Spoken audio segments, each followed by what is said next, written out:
Hi friends, ఈ వీడియోలో మనము రోజువారీ రాశి ఫలాలలో మీనా రాశి వారి గురించి తెలుసుకుందాం.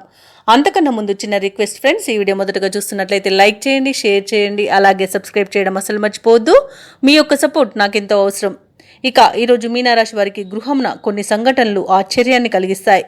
రావాల్సిన సొమ్ము సకాలంలో చేతికంది అవసరాలు తీరుతాయి.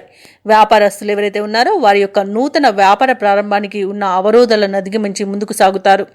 బంధుమిత్రుల నుండి శుభకార్యాలకు ఆహ్వానాలు అనేవి అందుతాయి.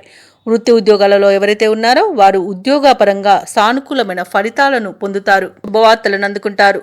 ఇక ఆస్తి పంపకాలలో ఆస్తి లాభ సూచనలు కనబడుతున్నవి. అలాగే కుటుంబ వృద్ధి అనేది ఏర్పడుతుంది.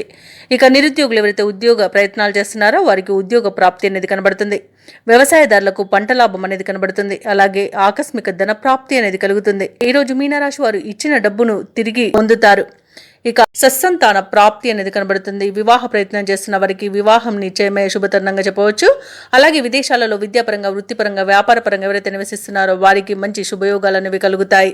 ఇక మీనరాశి వారి రోజు పనుల్లో ఉన్న ఆటంకాలను అధిగమిస్తారు. చిన్ననాటి సంఘటనలు గుర్తుకు తెచ్చుకుంటారు. ప్రత్యర్థులను ఒప్పించి ఒక సమస్య నుండి బయటపడతారు. ఆధ్యాత్మిక కార్యక్రమాల్లో పాల్గొంటారు. ఇక నిరుద్యోగులు ఈరోజు ప్రతిభను చాటుకునే సమయంగా చెప్పవచ్చు. ఇక ప్రభుత్వ ఉద్యోగస్తులు ఎవరైతే ఉన్నారో వారు విధి నిర్వహణలో ప్రోత్సాహకరంగా ఉంటుంది. వ్యాపార వాణిజ్యవేత్తలు ఎవరైతే ఉన్నారో వారి యొక్క వ్యాపారాలు ప్రోత్సాహకరంగా కొనసాగుతాయి. వైద్యులకు, సాంకేతిక నిపుణులకు వచ్చిన అవకాశాలు మరింత పెరుగుతాయి. విద్యార్థులకు కొత్త విద్యా అవకాశాలను పొందుతారు. ఇక మహిళలు కుటుంబంలో ఆదరణను పొందుతారు. ఇక ఈరోజు మీనరాశి వారికి అదృష్ట రంగు తెలుపు, ప్రతికూలమైన రంగు గులాబీ, అదృష్ట సంఖ్య 4. మీనరాశి వారి ఈరోజు మేధా దక్షిణామూర్తి స్థుతిని పఠించడం వలన మంచి శుభ ఫలితాలను పొందుతారు. అలాగే పనులలో వచ్చే ఆటంకాలని తొలగించుకోగలుగుతారు.